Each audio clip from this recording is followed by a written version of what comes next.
Muita paz a todos que possam estar conosco agora ou posteriormente, que nós possamos mais uma vez, em nome do grupo Amigos de Nosso Lar, junto com a nossa irmã Débora, do qual eu agradeço a oportunidade que me dá de poder refletir sobre as obras de André Luiz. Que Jesus abençoe o seu trabalho abundantemente e que tudo que nós fazemos aqui, em qualquer lugar do universo, sempre nós fazemos em nome de Deus, fazemos em louvor a Ele, em gratidão a Ele, em homenagem a Ele. Somos apenas veiculadores ou repassadores das informações. As informações não são nossas, apenas somos veículos de repassagem dessas informações. Uma ótima tarde, Débora.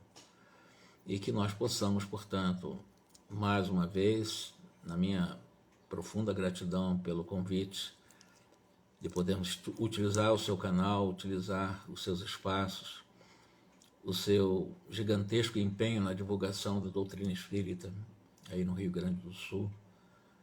Fica, portanto, mais uma vez reforçada a minha gratidão. Nós vamos fazer na continuidade, na sequência, no prosseguimento do estudo que nós estamos fazendo do livro Obreiros da Vida Eterna, hoje na parte 6, fazer um gancho com a última reunião, em que nós trabalhamos lá o início do terceiro capítulo. Então nós vamos retomar o terceiro capítulo para ficar mais claro daquilo que se propõe na narrativa da obra. Ele intitula como O Sublime Visitante, e ele começa descrevendo uma reunião em um pequeno salão iluminado, do qual ele observou que havia, ele chama de uma permanência embalsamada de um perfume extraordinário, um suave perfume naquele ambiente. E o Cornélio, que é o orientador do grupo, recomendou para que fizesse uma fervorosa oração para a manutenção possível do pensamento mais puro, o pensamento mais sublimado. Tomando-nos a dianteira, Cornélio estancou à frente de uma reduzida câmara estruturada em substância análoga ao vidro. Então, ele está descrevendo nesse ambiente uma câmara, uma redoma, uma caixa, vamos dizer assim, né? Um aquário estruturado em substância semelhante ao vidro da terra, né? E bastante transparente. Então, André Luiz descreve essa câmara. Tratava-se de um gabinete cristalino, em cujo interior poderiam abrigar à vontade pelo menos 2 a 3 pessoas. Então, um ambiente relativamente confortável para 3 pessoas, um aquário fechado de vidro, vamos dizer assim, metaforicamente falando. E nesse quadro, que dariam pelo menos espaço para 3 pessoas, destacava-se o Cornélio pela túnica muito alva. Ele estendeu a sua destra em nossa direção e começou a fazer a prece. E ele, dizia, os emissários da providência não devem semear a luz sem proveito. Constituir, pelo menos é importante, e seria uma falta grave receber em vão os dons de Deus, as graças de Deus. Colocando-se ao nosso encontro os mensageiros do Pai, exercitam o sacrifício e a abnegação. Então, 2 palavras importantes para quem serve ao Criador. Nós somos apenas repassadores das verdades, nós não somos donos das verdades. E são palavras que devem realmente nos acompanhar. É a questão do sacrifício e da abnegação. Convite para humildar o orgulho e amansar a nossa rebeldia, para nos colocarmos como aprendizes da vida e filhos de Deus, e como imortais que somos, a nossa caminhada para a pura e eterna felicidade. Segundo questão 115 do Livro dos Espíritos.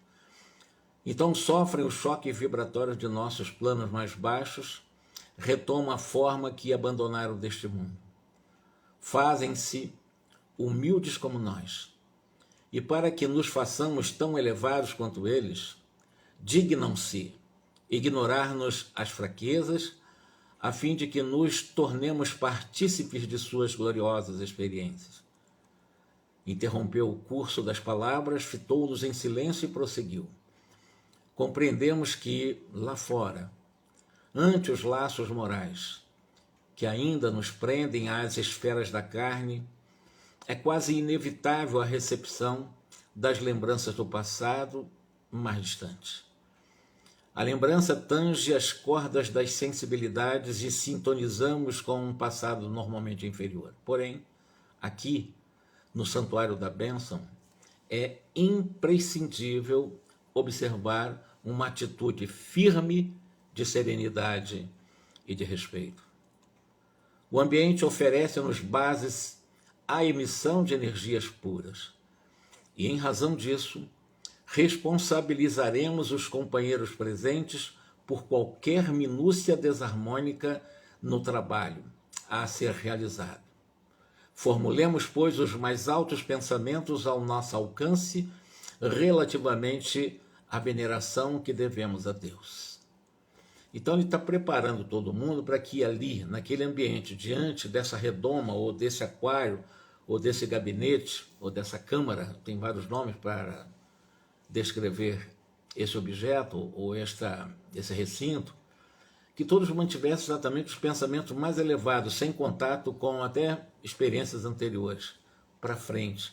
Pensamentos elevados para a construção de um ambiente que pudesse receber mensageiros superiores e que vocês vão ver vai materializar-se dentro dessa redoma, dentro dessa caixa, dessa câmara de vida.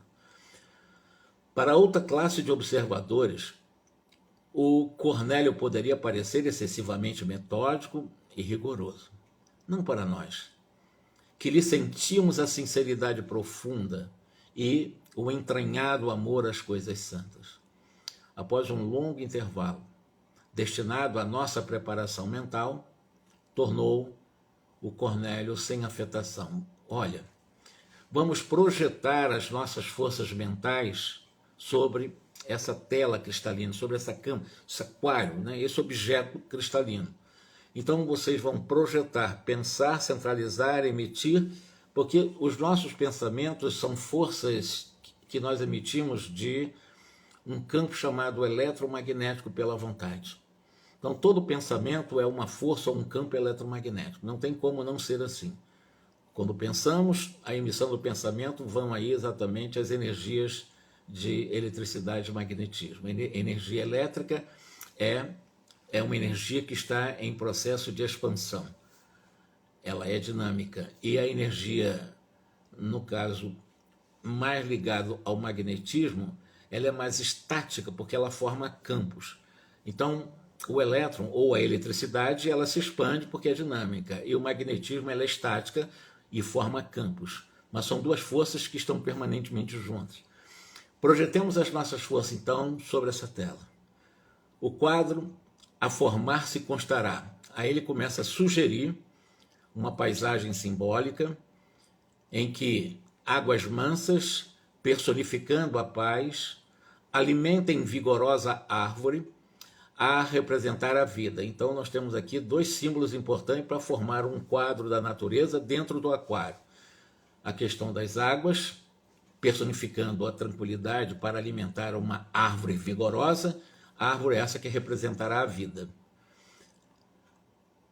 Assumirei a responsabilidade da criação do tronco. Então ele diz, a árvore representa a vida, mas ele, o Cornélio, o espírito superior de todos ali, ele vai projetar o seu pensamento sobre a forma de uma imaginação, mentalizando o tronco de uma árvore. Os demais, eles vão fazer. Então, o tronco dessa árvore, que será alimentada por esse lago, por essa fonte de água, será materializado pelo próprio Cornélio. E ele continuando dizendo, né? Enquanto que os chefes das missões entrelaçarão energias criadoras fixando esse lago tranquilo. E dirigindo-se especialmente a nós outros, então tem o dirigente máximo, tem o dirigente das equipes, dos excursionistas, né? Dos expedicionários, vamos dizer assim, são várias expedições, nós estamos analisando 3 pelo menos, são os que vão acompanhar a desencarnação, os que vão realmente fazer trabalho junto aos orfanatos e outros vão trabalhar junto aos sanatórios, mas existem outras equipes ali. Então esses chefes estariam realmente se dirigindo, né, colaborando de uma forma mais intensa para a formação da árvore, e os demais colaboradores, né, formarão as folhas, os frutos, os galhos da árvore e a vegetação que contornará as águas serenas, bem como as características do trecho de firmamento que deverá cobrir a pintura mental. Então vocês vão imaginar um céu cerúleo, né, com azul cerúleo, como vocês estiverem imaginando um céu belíssimo, e a partir desse belíssimo céu que vocês vão projetar sobre essa câmara, também a relva, a água alimentada na sua serenidade, que vai alimentar essa árvore, o tronco eu faço, o resto é com vocês. E aí, para fazer exatamente, você dá vida da natureza nessa caixa, nessa redoma de vida. Após ligeira pausa, concluía: este quadro que ofereceremos ao visitante, um espírito superior que vai em excepcional condição, vai estar ali, né, que nos falará em breves minutos, e vamos ficar atentos aos sinais. 2 auxiliares postaram-se ao lado da pequena câmara, em posição de serviço, e, ao soar de um harmonioso aviso, pusemos-nos todos em concentração profunda, emitindo o potencial das nossas forças mais íntimas. E o André Luiz diz: eu senti a pressão do próprio esforço que a minha mente se deslocava na direção do gabinete de cristal, onde acreditei penetrar, colocando tufos de grama junto ao desenho do lago que deveria surgir. Utilizando as vigorosas energias da imaginação, recordei a espécie de planta que desejava naquela criação temporária, trazendo-a do passado terrestre para aquela hora sublime. Estruturei, isso André Luiz dando seu testemunho, eu estruturei todas as minúcias das raízes, das folhas, das flores, e trabalhei intensamente na minha imaginação, na minha intimidade, né, vivendo, lembrando e fixando no quadro com a fidelidade possível daquele momento. Ao sinal de interrupção, eu retomei a postura natural. Eu abri meus olhos, né, de quem está observando, a fim de examinar os resultados da experiência. E contemplei, e ele diz: oh, que maravilha! Jazia o gabinete fundamentalmente transformado. Águas de indefinível beleza e admirável azul celeste refletiam uma nesga de firmamento, banhando as raízes de venerável árvore cujo tronco dizia em silêncio da própria grandiosidade. Miniaturas de nuvens estacionavam no céu, parecendo pairar muito longe de nós. As bordas do lago, contudo, figuravam-se quase que nuas, e os galhos daquele tronco que foi imaginado pelo Cornélio apresentavam-se vestidos escassamente. Cornélio dirigiu-se a todos nós com firmeza e disse: amigos, a vossa obrigação não foi integralmente cumprida. Atentai para os detalhes incompletos e exteriorizai o vosso poder dentro da eficiência necessária pelo processo da inteligência emocional e pela imaginação. Tendes ainda 15 minutos para terminar a obra. Entendemos sem maiores explicações o que desejava o Cornélio dizer. E concentramo-nos de novo para consolidar as minudências de que deveria revestir essa paisagem. Procurei imprimir mais energia à minha criação mental. E com mais presteza, eu busquei colocar as flores pequeninas nas ramagens humildes, recordando as minhas funções de jardineiro do amado lar que havia deixado na terra. Orei, pedi a Jesus me ensinasse a cumprir o dever dos que desejavam a bênção do seu divino amor naquele santuário. E ao final, confesso, eu chorei, diz o André Luiz. O desenho vivo da gramínea que minha esposa e os filhinhos tanto haviam estimado em minha companhia no mundo, adornava as margens com um verde maravilhoso, e as mimosas flores azuis, semelhando-se a miosotes silvestres, surgiam abundantes. A árvore cobria-se de folhagem farta e vegetação de singular formosura, completava o quadro que me pareceu digno de primoroso artista da terra. Cornélio sorriu, evidenciando grande satisfação, e determinou que os 2 auxiliares conservassem a destra unida ao gabinete. Então vejam como é que é o quadro.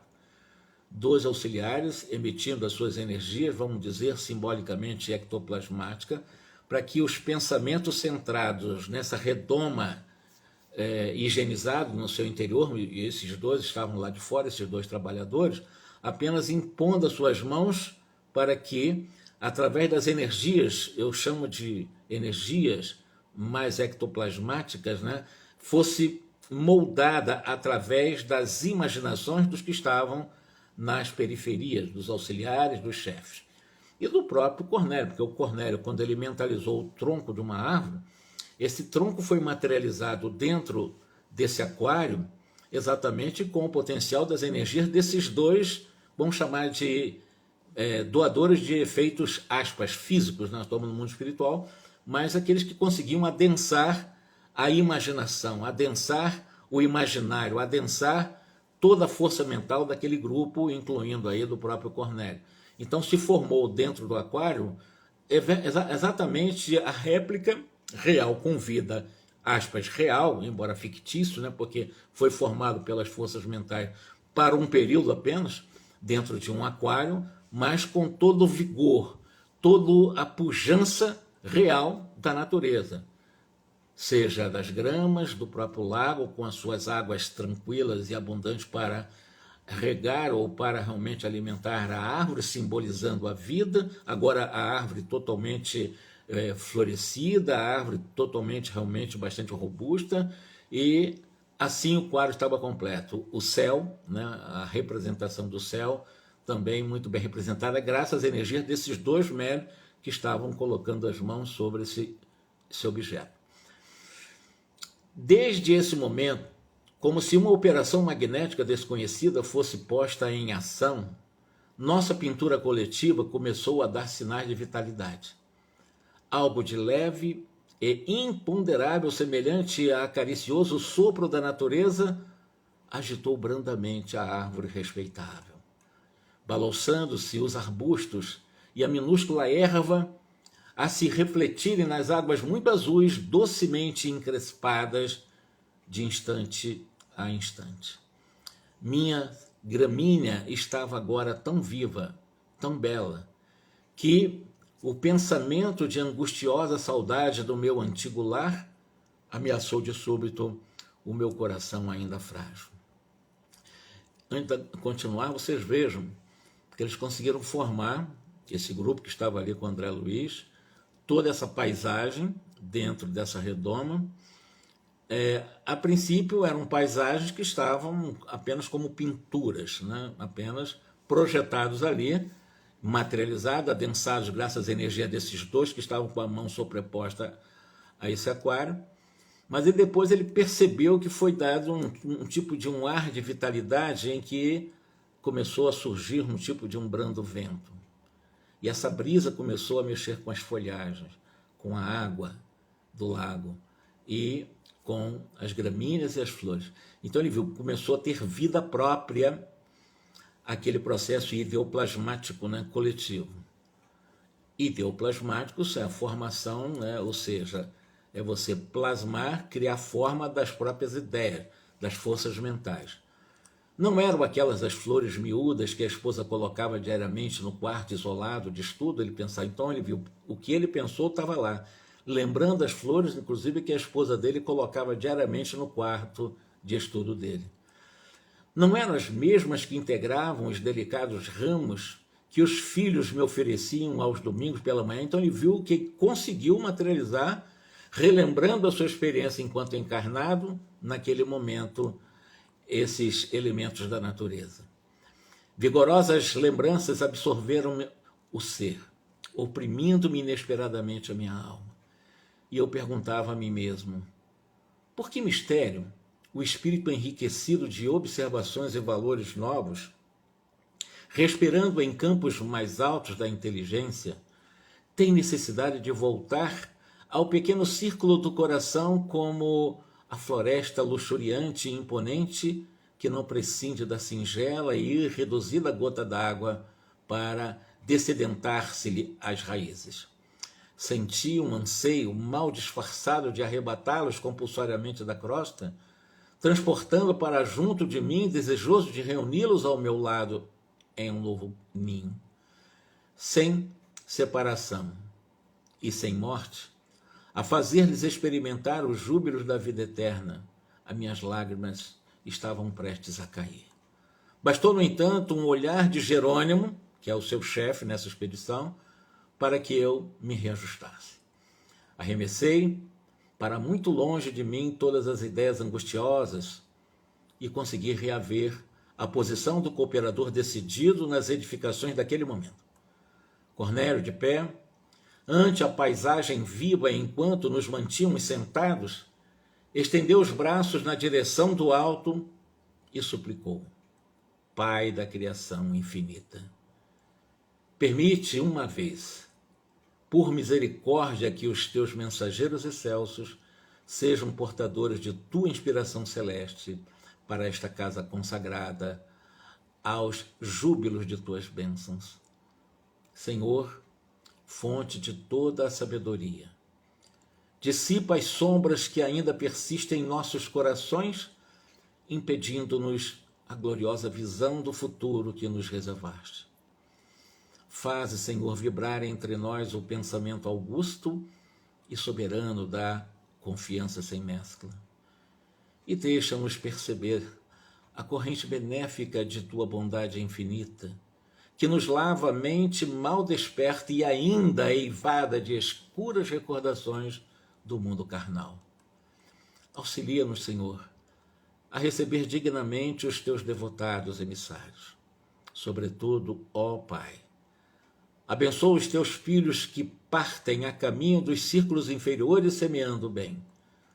Reparte com eles, humildes representantes de tua grandeza, os teus dons de infinito amor e de inesgotável sabedoria, a fim de que se cumpram os teus sagrados desígnios. E acima, porém, de todas as concessões, proporciona-lhe, Senhor, algo de tua divina tolerância, de tua complacência sublime e de tua ilimitada compreensão, para que satisfaçam sem desesperação e sem desânimo os deveres fraternais que lhes cabem, ante os que ignoram ainda totalmente as tuas leis e sofrem as consequências dos desvios cruéis.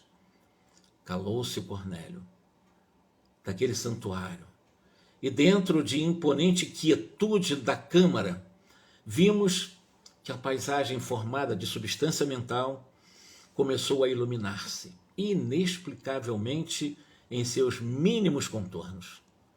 Raios fulgurantes penetravam o fundo esmeraldino e vinham refletir-se naquelas águas tranquilas. Cornélio, de mãos erguidas para o alto, mas sem qualquer expressão ritualística, em vista da simplicidade espontânea de seus gestos, exclamou: Bem-vindo seja o portador de nosso Pai amantíssimo. E nesse instante, sob os nossos olhos atônitos, alguém apareceu no gabinete entre a vegetação e o céu. Semelhava-se a um sacerdote de culto desconhecido trajando túnica lirial. Ele está dizendo que semelhava-se, era alguma coisa semelhante a um sacerdote, né, de culto que ele não conhecia bem, trazendo essa túnica muito linda, muito maravilhosa, lirial que ele chama, né? Fisionomia simpática de um ancião, apresentava-se nimbado de luz indescritível. Então esse espírito materializa-se dentro desse aquário, lembrando que esse aquário ele comporta de uma forma confortável pelo menos 3 pessoas, e dentro dessa redoma foi formada todo um ambiente ectoplasmático em que a natureza representava a harmonia necessária para que, em frequência adequada, pudesse esse espírito estar ali exatamente nas suas condições, aprendendo-se nimbado de luz, né? E percebendo digamos assim, a sua condição de uma pessoa anciã, bastante, porque a questão de você se apresentar como um ancião, simbolicamente em nosso imaginário, tem essa autoridade mais espiritual do sacerdócio. E o seu olhar nos mantinha extasiados e presos num misto de veneração e de encantamento. Via-se-lhe apenas o busto cheio, parecendo-me que os seus membros inferiores se ocultavam naturalmente na folhagem abundante. Seus braços e suas mãos, todavia, revelavam-se com todas as minudências anatômicas, porque com a destra nos abençoava num gesto amplo, mantendo na outra mão um pequeno rolo de pergaminhos brilhantes, deixando-nos perceber dourado cordão atado à cinta. Lembra muito aqueles antigos líderes sacerdotes da própria cultura judaica, em que era muito natural usar essas vestimentas, esses mantos e esses chamados cordões atados à cinta. Era muito natural, usava-se na antiguidade. Então esse ancião não foi feito a parte dos chamados membros inferiores, mas do busto para cima tudo foi observado nele. Além das mãos, o rosto, o semblante, parte da túnica, e assim descreve o André Luiz desse espírito superior que está ali materializado para dar exatamente as instruções para esses grupos, dessas caravanas que vão vir para a Terra, como eu falei, nesses 3 que nós destacamos aqui na obra, e outros com outras funções. Visivelmente sensibilizado, o Cornélio saudou nominalmente e chamou esse ancião de Asclepios. Se conosco. O emissário, em voz clara, sedutora, desejou-nos a paz do Cristo. E em seguida, dirigiu-nos a palavra em um tom inexprimível na linguagem humana. Na realidade, o André Luiz, ele falou coisa tão maravilhosa. Ele estava para vir para a Terra. Lembrando que aqui ele está com Jerônimo, e ele vai vir mais com algumas pessoas, inclusive vai vir com um padre, com uma enfermeira, mas ele veio para ajudar, aprender. Na realidade, ele veio para aprender. Ele está como aprendiz o tempo todo na sua literatura, para observar os fenômenos. No caso, ele vai acompanhar 3 possíveis desencarnações. O Jerônimo vai acompanhar também com as equipes que fazem esses trabalhos de promover desencarnação na Terra.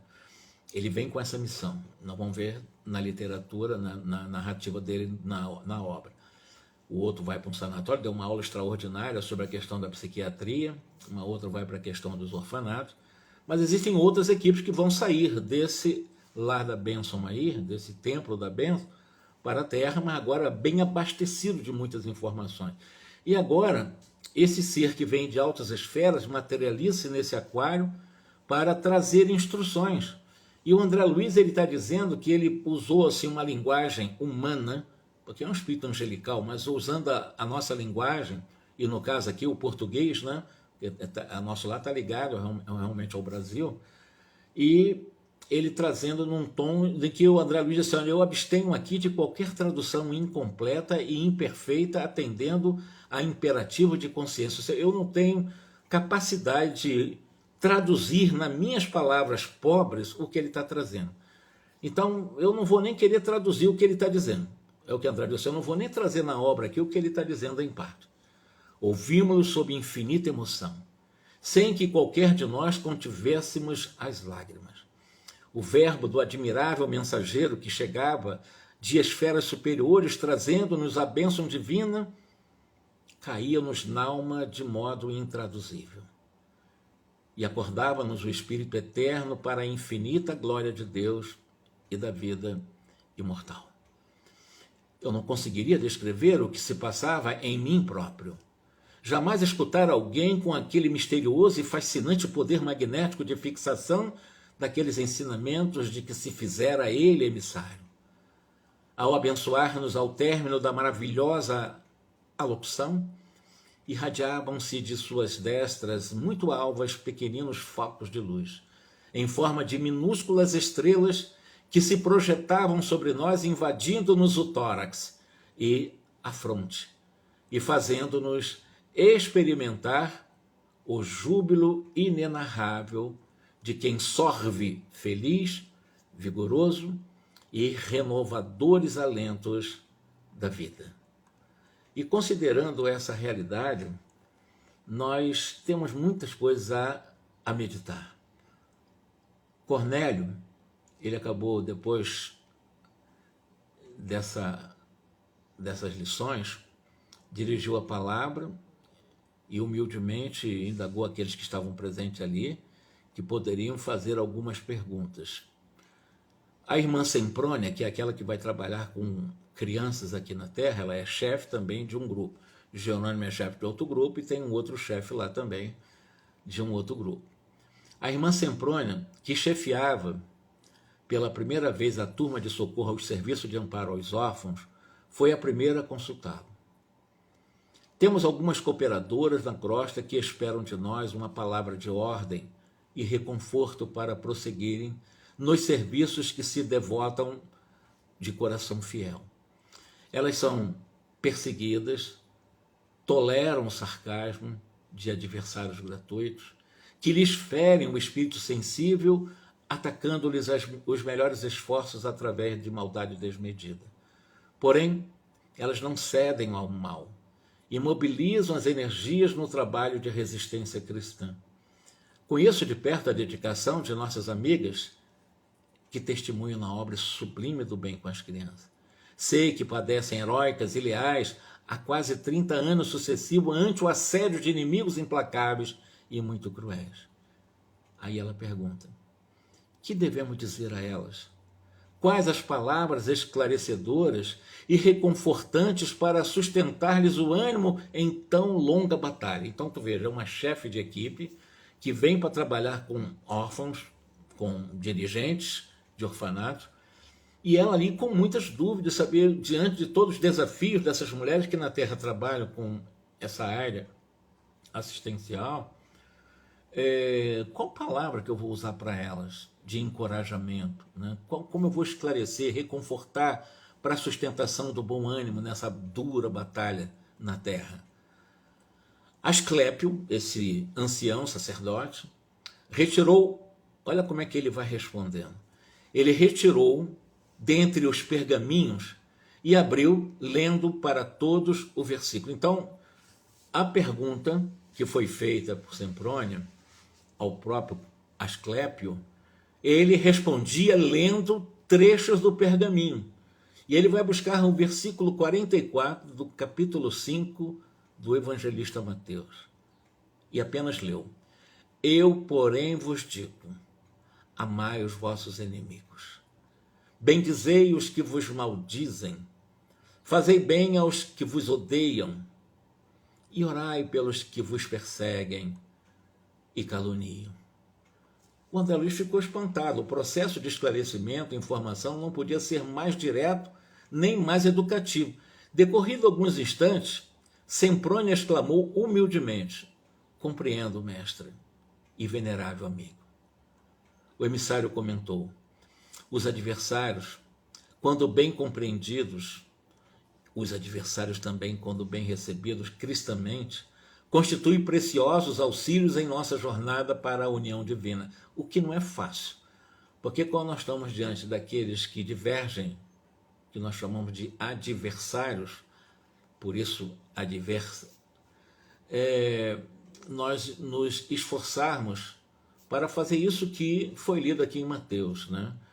É nós orarmos pelo que nos persegue, nos caluniam, para que numa ampla capacidade de compreensão possamos não entrar na sintonia da adversidade, da aversão, da inimizade, mas criar vamos chamar assim, uma linha limítrofe, ou exatamente um limite entre nós, que é a mesma coisa, e os que querem nos agredir, para que nós não retribuamos exatamente com a mesma agressão, com a mesma moeda, baixando as nossas capacidades de compreensão ante isso que ele está ensinando, que ele está dizendo exatamente isso para nós. Os adversários, quando são bem compreendidos, quando eles são bem recebidos de uma forma cristã, eles, os adversários, são preciosos auxílios para a nossa jornada para a união com Deus, porque é um exercício de humildade.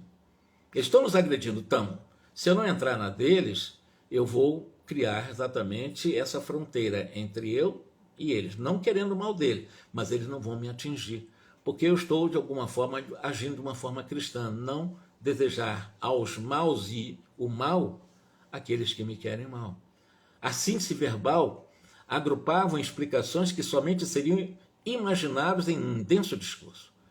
O irmão Raimundo, do grupo do socorrista dedicado à assistência aos que estão internados em sanatório, tomou a iniciativa e perguntou também ao Asclépio: o que fazer ante as dificuldades que me defrontam nos serviços marginais da tarefa? Eu venho assistindo a um certo agrupamento de irmãos encarnados que não estão interpretando as obrigações evangélicas como deviam. Em verdade, convocamos-nos à colaboração espiritual, pronunciando belas palavras, mas no dia a dia se distanciam de todas as atitudes verbais da crença consoladora. Esses nossos irmãos que eu estou tentando consolar nos sanatórios estimam discussões injuriosas, fomentam o sectarismo, dão grande apreço ao individualismo inferior, que desconsidera o esforço alheio, por mais nobilitante que seja esse esforço. Quase sempre está lá ele, o Raimundo, reclamando aí, né? Entregam-se às rixas infindáveis e gastam o tempo estudando meios de fazerem valer as limitações que lhes são próprias. Por mais que lhes ensinemos a humildade, recorrendo ao exemplo eterno do Cristo, mais se arvoram em críticos e impiedosos.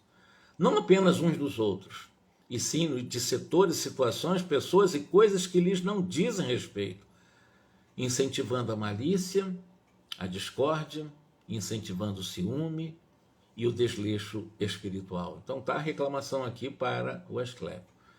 No entanto, eles ainda continuam a explicação, ou seja, o que vai fazer diante desses que reúne-se metodicamente, nos chamam à cooperação em seus trabalhos, e o que fazer para que maiores perturbações não se estabeleçam. Aí, em resposta a tudo isso que foi levantado para o Asclépio, ele, de uma forma muito tranquila, repetiu a operação anterior. Retirou uma outra folha de pergaminho com a inscrição do versículo 11 do capítulo 6 de carta escrita para Timóteo. Quem escreveu foi Paulo. Mas tu, ó homem de Deus, foge dessas coisas. Segue a justiça, a piedade. Segue a fé, a caridade, a paciência, a mansidão. Explicação sintética do visitante não se fez esperar. O discípulo que segue as virtudes do mestre, diz aí o Asclépio, aplicando a si próprio, foge às inutilidades do plano exterior, acolhendo-se ao santuário de si mesmo. E, evidentemente, na condição de discípulo que segue as virtudes do mestre, auxilia os nossos irmãos imprevidentes, os nossos irmãos perturbados e perturbadores, ingratos, sem contaminar-se, sem se envolver em contaminação. Você pode ajudar sem entrar no nível das perturbações. Raimundo pareceu acordar para a verdade e murmurou com algum desapontamento: aproveitarei a lição. Novo silêncio verificou-se entre nós. A irmã Luciana, que é uma enfermeira, porém, que nos integrava o pequeno grupo, tomou a palavra e perguntou: esta é a primeira vez que vou à crosta em tarefa definida de socorro. Podereis fornecer-me, porventura, a orientação de que necessito? Asclépio leu o versículo 9 do capítulo 4 de carta aos Tessalonicenses. Quanto, porém, à caridade fraternal, não necessitais de que vos escreva, visto que vós mesmos estáis instruídos por Deus que vos ameis uns aos outros. Em outras palavras, qual é a lição que ele vai dar diante dessa carta de Paulo aos Tessalonicenses, né? de que a caridade fraternal não necessita que seja escrita, porque, de alguma forma, já há uma instrução suficiente para que nós possamos, dentro desse princípio, exercitar o amor ao outro. Luciano observou o reverente, compreendeu. Compreendo. Não tem como contra-argumentar. Ela compreendeu e o Asclepio continuou. O evangelho aplicado ensina-nos a improvisar os recursos do bem nas situações mais difíceis. Fez-se de novo extrema quietude na cama. Então ele lia uma parte do evangelho, lá do que ele trazia, né? E explicava de poucas palavras, não dava aquele discurso de 10 horas, como se costuma fazer na Terra, não. Ele ouvia, utilizava um trecho ao Timóteo, uma carta de Timóteo, aos Tessalonicenses, o Evangelho de Mateus e tal, e ele vai, pega aquele trechozinho e tal e explica, dá uma resposta muito sintética para as questões levantadas no orfanato, seja também nas condições de vida num sanatório, ou com as pessoas com distúrbios mentais, nas situações mais difíceis, entendo. E, de repente, todo mundo ficou calado. Talvez pelo nosso péssimo hábito de longas conversações sem proveito adquiridos na crosta planetária, não encontramos grande encanto naquelas respostas francas e diretas, sem qualquer lisonja ao nosso personalismo dominante. O que ele esperava? Que o Asclepio realmente fizesse uma palestra para cada pergunta feita. Não, ele pegava lá, lia um trecho, fazia uma interpretação muito breve, é isso e ponto. Não é mais do que isso. Basta isso e as consequências advirão. Muito direto. E o André Luiz, nós estamos acostumados na Terra, são respostas muito longas, né? Cheio de floreamento, cheio de respostas bem românticas e tal. Lá é muito direto, objetivo, né? Pega lá isso, ó, é isso que você faz, é isso que você deve fazer, é isso que você deve fazer e ponto. Notando que Semprônia, Raimundo e Luciana eram alvos de nossa indiscreta curiosidade, Cornélio perguntou a Asclépios como, se for um mero aprendiz, disse: que fazer para conservar alegria no trabalho, perseverança no bem e devotamento à verdade? Como é que nós podemos sermos alegres no nosso trabalho, perseverarmos no bem e devotarmos à verdade? Asclepio contemplou num sorriso de aprovação e simpatia, identificando-lhe o ato de amor fraternal, e descerrou um novo pergaminho, em que se lia o versículo 16, capítulo 5, também carta de Paulo aos Tessalonicenses. Regozijai-vos sempre. E em seguida falou jovial. O Asclepio, regozijai-vos sempre, explicou isso daí. A confiança no poder divino é a base da alegria cristã que jamais deveremos perder. Confiar em Deus é viver com alegria íntima. O instrutor Cornélio meditou alguns momentos, e olha que o Cornélio é o suprassumo de todos que estão ali. Então Cornélio meditou alguns momentos e rogou humilde: ensina-nos sempre, venerável irmã. Decorreram alguns minutos, sem que os demais utilizassem a própria palavra, fazendo menção de desperdício, Asclepio comentou afável: à medida que nos integrarmos ou que nos integramos nas próprias responsabilidades, nós compreendemos que a sugestão direta nas dificuldades, nas realizações do caminho, deve ser procurada com o Supremo Orientador da Terra. Cada espírito, herdeiro e filho do Pai Altíssimo, é um mundo por si, com as suas leis e características próprias. Apenas o mestre tem bastante poder para traçar diretrizes individuais aos discípulos. E logo após, abençoou-nos carinhoso, desejando-nos bom ânimo.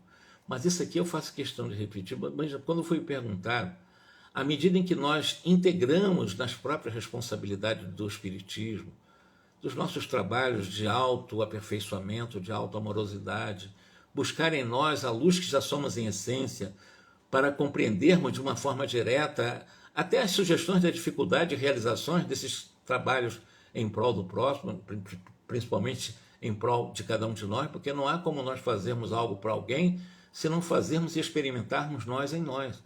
Como é que eu posso amar alguém se eu não me amo, se eu não sinto a energia pura do amor que eu sou por mim, através do auto-amor, através do auto-respeito, através da autovalorização?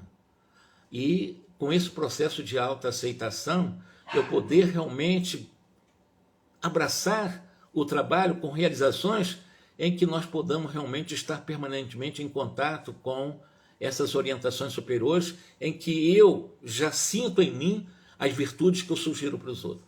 Porque é meio contraditório eu ensinar, vamos ser caridosos, ensinar caridade, se eu não sou caridoso comigo. Como é que eu posso ser caridoso com os outros?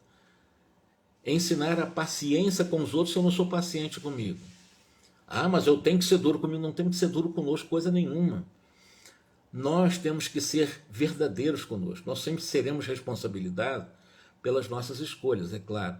Mas como Deus não pune, nas leis divinas não há espaço para punições, e sim para reaprendizados e oportunidades de crescimento. O que ele está dizendo para nós é que cada um de nós, único no universo, nós somos únicos. Vocês que estão assistindo agora ou mais tarde, são absolutamente únicos no universo. Nós somos absolutamente, cada um de nós somos herdeiros, filhos de Deus, e um mundo por si mesmo, com as nossas próprias leis e características próprias, dentro de uma capacidade de investigação das leis divinas que trazemos na consciência. Cada um faz uma leitura, cada um dessa leitura faz, através da sua ação, exatamente ou a submissão ou a insubmissão às leis da própria consciência, porque a consciência é una. Nós somos únicos no universo.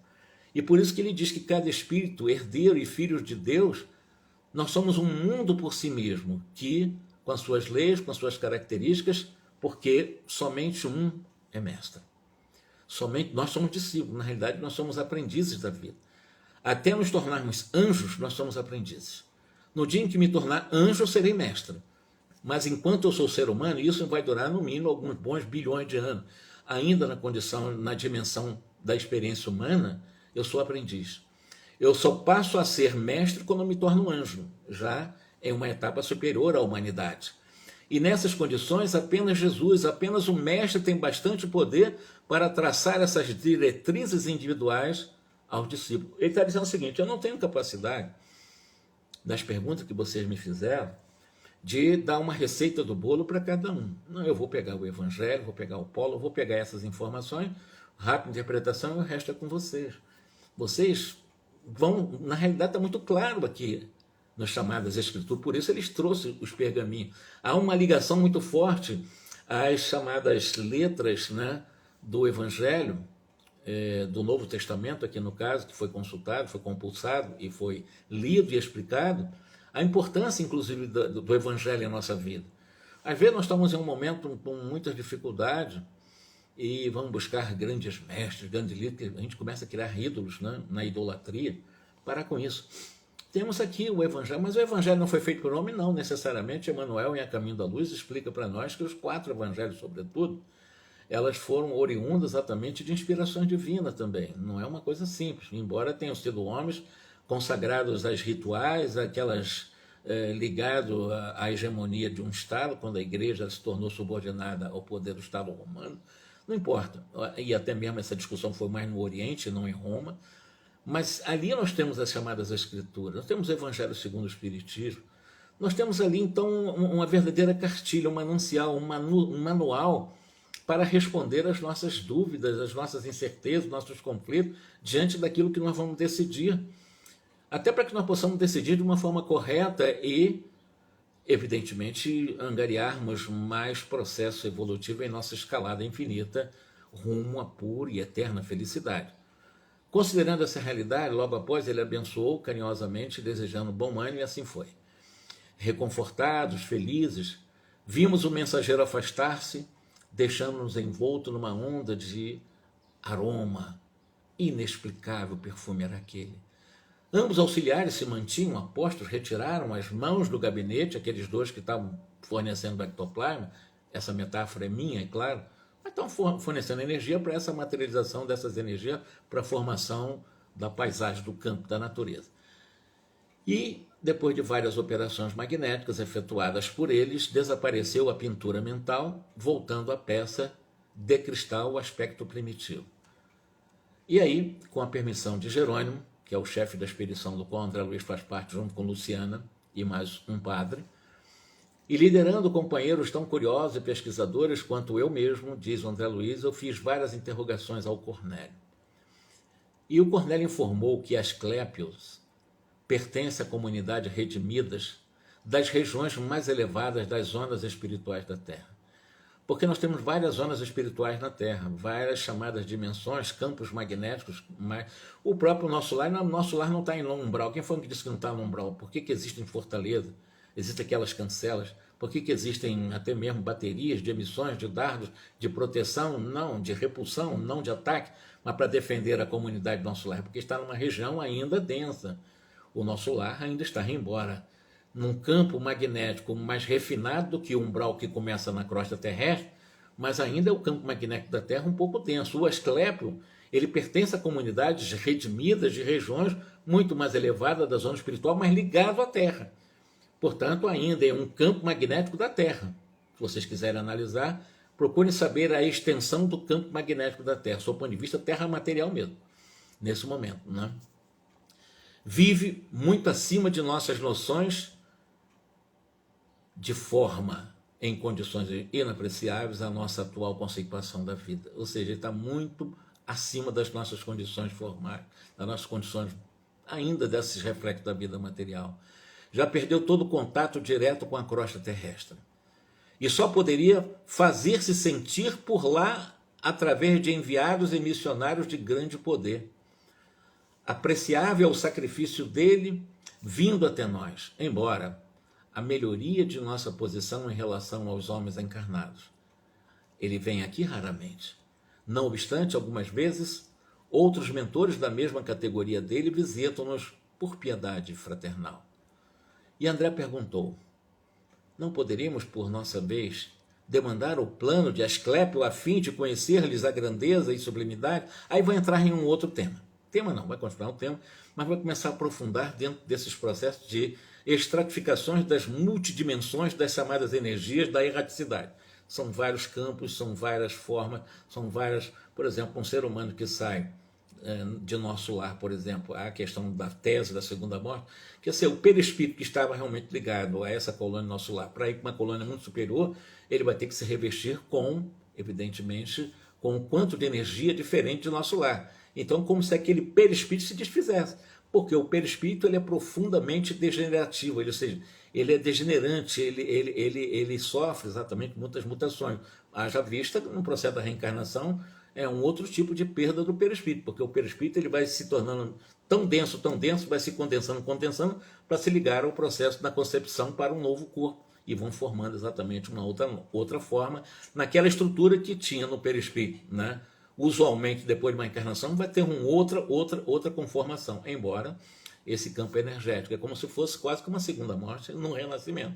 Seja na elevação espiritual, seja na reencarnação, esse perispírito realmente ele acaba, em termos morfológicos, se tornando uma outra morfologia, uma outra forma. Mas isso é tema para outro momento, não é para agora. Eu vou ficar por aqui para que nós possamos refletir sobre tudo isso e analisar essas perguntas, André Luiz, né? Não poderíamos, por nossa vez, demandar os planos de Asclépio a fim de nós conhecermos a grandeza e sublimidade da sua região? Ele faz essa pergunta. Vamos deixar para a próxima e começando realmente a adentrar nessas questões aí mais complexas, tá bom? Que Jesus nos abençoe, muita paz para todos vocês, muito obrigado pelo carinho, pela oração. Débora, mais uma vez, com muita satisfação, eu envio novamente a minha gratidão, tá bom? Muita paz.